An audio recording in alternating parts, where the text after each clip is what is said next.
Drunk brain suck, sober thoughts, yeah. And is it me that you want, me that you want?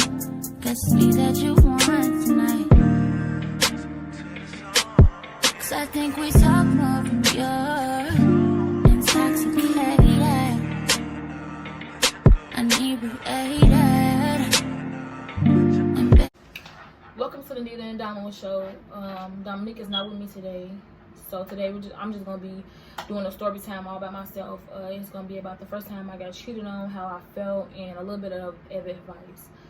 So I'm gonna start out with the advice first about cheating.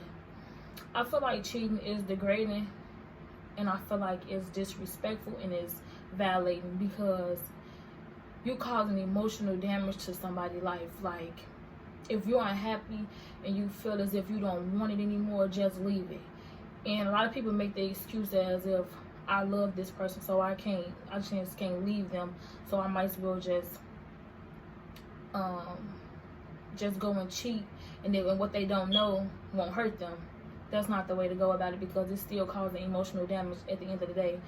And me personally, I never cheated none of my relationships at all. I just feel like it's pointless. I feel like it caused too much commotion, and it just keep up too much stuff. It's drama. I feel like cheating is just full of drama. And you can't cheat when it comes to girls, because girls don't know how to keep stuff on the low. Because if a boy is cheating on his girlfriend with another girl, 9 times out of 10 is going to come out, because girls don't know how to just let stuff be. Because emotions get the flowing, and you treat her better than you treat me, and stuff like that start happening. So you can never cheat. So that's why I say I feel like it's just full of drama and chaos, and it's disrespectful and degrading, because how can you look somebody in their face or text them or whatever and tell them that you love them, you care about them, and still do them wrong? I feel like that's just disrespectful. And I feel like also when you cheat, I feel like you're not okay with yourself. It's something within you. So I never cheated. I just can't do it. I don't see myself doing it. I respect myself too much to just go and do something, whether if I'm doing something with a person or not. Just cheating, period, I feel like is degrading your soul, because a lot of girls try to keep up with the boys. I feel like you can't keep up with them. You know what I'm saying? Because it's different for boys. Boys can go out and cheat, and people will be like, oh, well, he cheated. He wrong, but he cheated.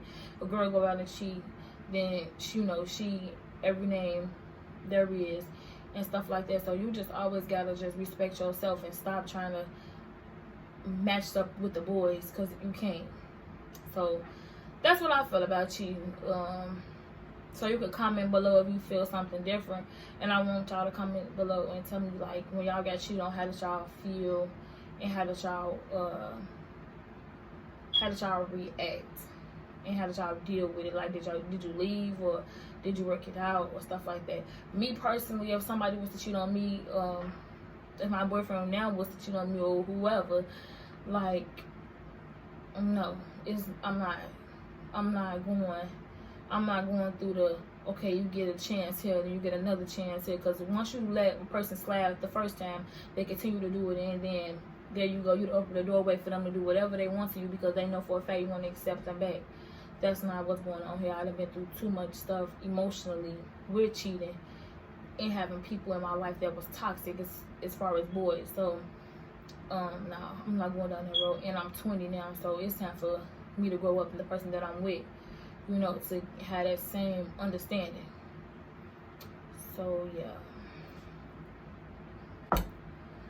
So here go the story. This person was different. This person was somebody who had a special bond with me. Like, this wasn't somebody that I had just met and I liked. It was somebody that I knew for a very long time, that I had around in my life, and we happened to start liking each other. In my mind, at 17, because I had, the first time I had got cheated on, I was in high school. I was a sophomore. I was like, I think to be a sophomore you had to be like 17, so I feel like I was So I'm not feel like, but I know I was 17. And I just felt like everything was good. I feel like everything was good. I felt like, I'm not gonna say in love because that's just being extra, but I feel like I loved him a lot. Yeah, I feel like I loved him a lot. So I never would have thought that we would go down that road of cheating, but it happened. So it was one day I had came from school. We had both got out of school, but we had met up. I'm not gonna say where we met up at, but we had met up. And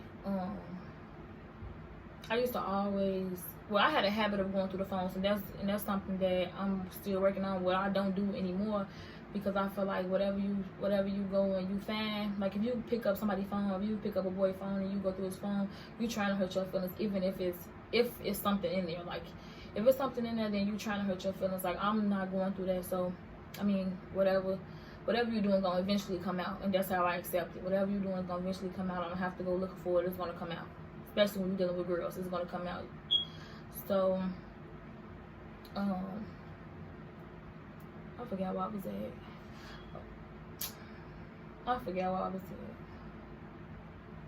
Okay, yeah. So I had a habit of going through the phones, and I would just get his phone, but I used to act like I wanted to do something else on it or whatever, and I just wanted to go through it. And this one day he would not let me see it, and I was just like, this not normal. Like he don't do this. But me being 17, I'm making excuses for him. I'm making it seem as if he's not doing it, but he really was. So we wrestled with the phone for a minute, and then he never gave it to me. So I didn't want to believe that he was cheating, so I told myself that he wasn't, so I wouldn't hurt my own feelings. So I put that in my head that he's not cheating, but he really was in reality. So after that day went by, my man was like torn in between he cheating and he not cheating, because I was telling myself that he wasn't, but I got a feeling that he was. So it was just going crazy. So then 2 days after that, this was the first time. 2 days after that, I had got a hold of his phone. No, I had got a hold of his brother's phone, and I had went through the brother phone because his phone had broke for a minute, and he was using his brother phone. So I had went through his brother phone, and I just found a whole bunch of stuff, like, and I had to keep it in. I had to hold the information in because I went through his little brother's phone. I wasn't supposed to do that, but I just felt like I had to do it, so I did it. But you know how you do something crazy, but you can't really say it because then people would be like, yeah, something ain't right. So I just kept it to myself. But in my head, I was thinking, like, every time I was around him, like, I should just mention this, but I kept it in my head or whatever. And it was tearing me up, like, because just the fact that, like, he was cheating and I didn't address it. I couldn't address it because I felt as if the way I went about it, the way I found out was crazy. But eventually I said something, and he played as if he don't know what I'm talking about, or if I'm like tweaking or assuming. And one thing about it is me being young and 17, because I'm still young, but like back then, if you knew me, you knew that I was immature. I didn't have the mindset that I have now about boys. Back then, I felt as if they would do something, you tell them about themselves, okay, you can move on. But that's not the way to go about it, because once you allow them to get away with one thing, they go with it. They continue to do it or get worse. And I allowed him to do it because I felt as if we could talk it out and we could just move forward. We talked it out, we moved forward, and cheating just got worse and worse. And And it was one day one day he had forgot his passwords. So I went home or whatever, because I remember the password, but I played dumb. I played and act like I didn't know the passwords to nothing or whatever, to Facebook. And I did. So when I found out that he didn't remember it, I was like, okay, well, I'm gonna go home and I'm gonna put this in the phone and I'm gonna see if it worked. And I went home and I put it in the phone, and it actually did work. And when I did that, y'all,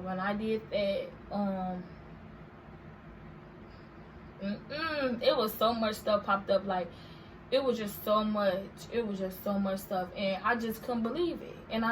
But the fact that I let it go on made it get worse. It not worse, because worse is not even a word. Made it get bad. It made it get to a point where it was just unacceptable at this point. Like, it was just like, no, I'm not going out like that or whatever like that. So I just let it go. Like, I'm just like, yeah, I'm gonna have to either remove myself from this situation, this relationship, or I'm gonna have to just, I don't know. So at this point, I was fed up. So I broke it off. So I wanted to break up or whatever, and he was so confused. But this is the thing, it hurted my feelings so bad, because it was a person that meant a lot to me. It was more than just a regular boy. So it was hard breaking it off, but I had to do it for the simple fact of my own emotions and my own feelings. Like, I had to care about myself first. That's very important. You have to care about yourself first. You can't care about them more than you care about yourself. And that was the thing. I cared about him more than I cared about myself, if you want to be honest. Because anytime you let somebody continuously cheat like that, you really don't care about yourself. So when I gained that type of sense, like, okay, well, this is not about him no more. This is about you. You care about yourself. You love yourself. So I had to let him go, and he didn't know why, but he knew why, but he didn't understand, like, because he was so used to us talking it out and getting through it. He was just like, where's this coming from? All of a sudden, now you want to break up. Now this is when the toxic part come in. He started to blame me. He started to blame me for the things that he was doing, or he would, like, verbally abuse me, call me out my name, stuff like that. So a lot of that fit into it or whatever, where I should have let it go. But I continued to stay because, like I said, I was young. I didn't know no better, and I just felt like we can work. We can get through it and stuff like that. But right now, as I'm 20, even when I was 18, 19, that's when I matured at 18. So when I got my mind together and I got it together where I wanted it to be, I kind of felt like, yeah, if somebody cheat on me, it's over with. But that went to a turn too. So when I turned 18, I still dealt with somebody else toxic as well. But when I got out the relationship at 18, it changed me completely, because it kind of fell back on me. Like, what do you really want out of a person? Like, do you want to deal with this? Like, you getting older and older, and a lot of people don't understand when I say this, because they be so caught up in having fun still. Like, I didn't have fun. I'm still having fun.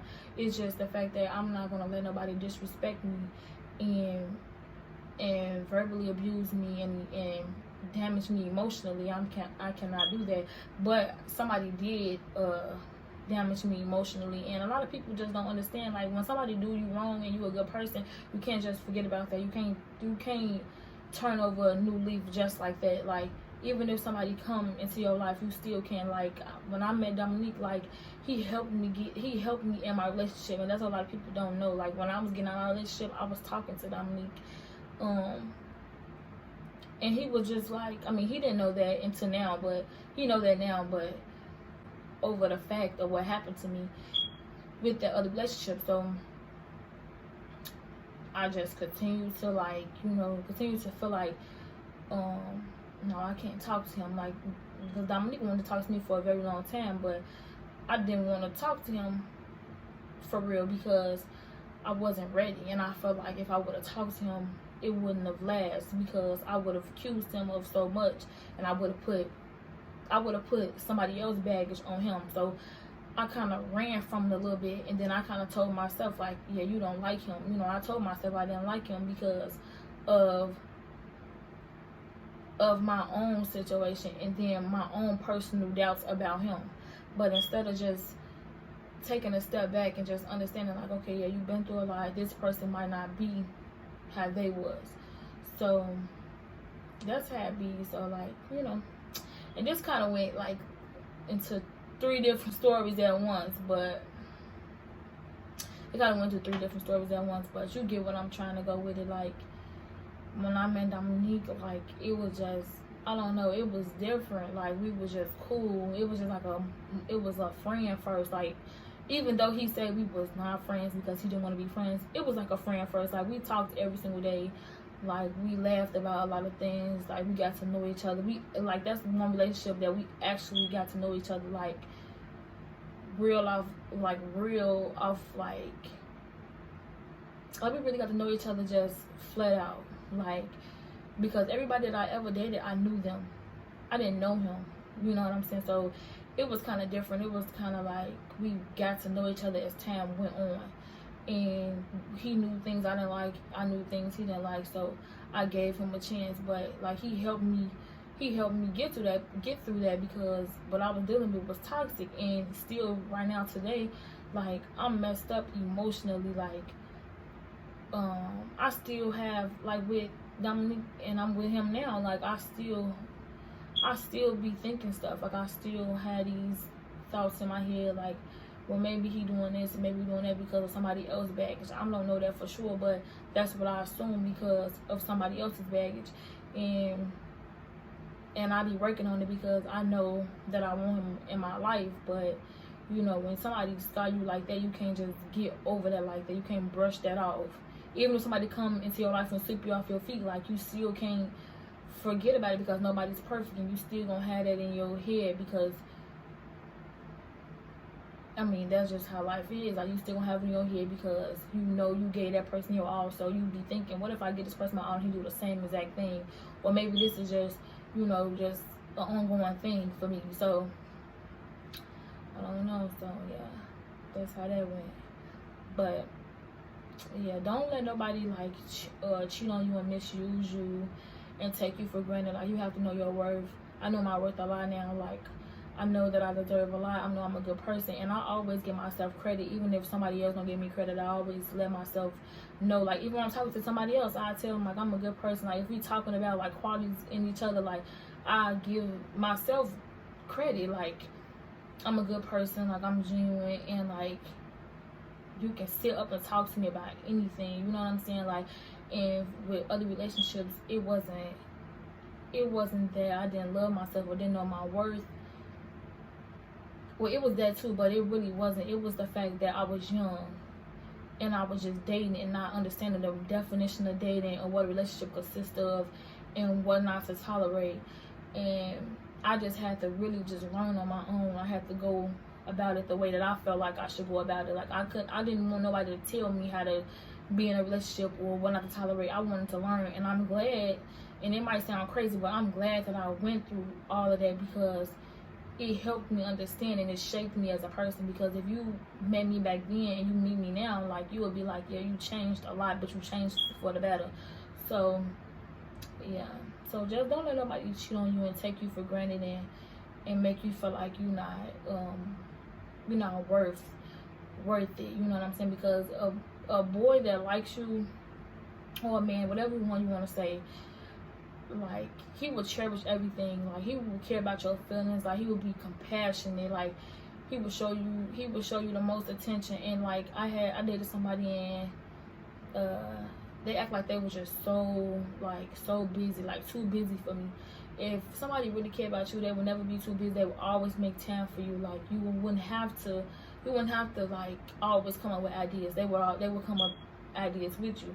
Like, they will make you the center of their world. Like, and that's just how it is. Like, but you just gotta pay attention because some boys do that to get what they want. At the end of the video, it kind of went in like 3 different directions, but you get what I'm trying to say. Like, and yeah. So yeah, that's the end of the video. Drunk brain suck, sober thoughts, yeah. And is it me that you want, me that you want? Guess me that you want tonight. 'Cause I think we talk more when you're intoxicated, inebriated.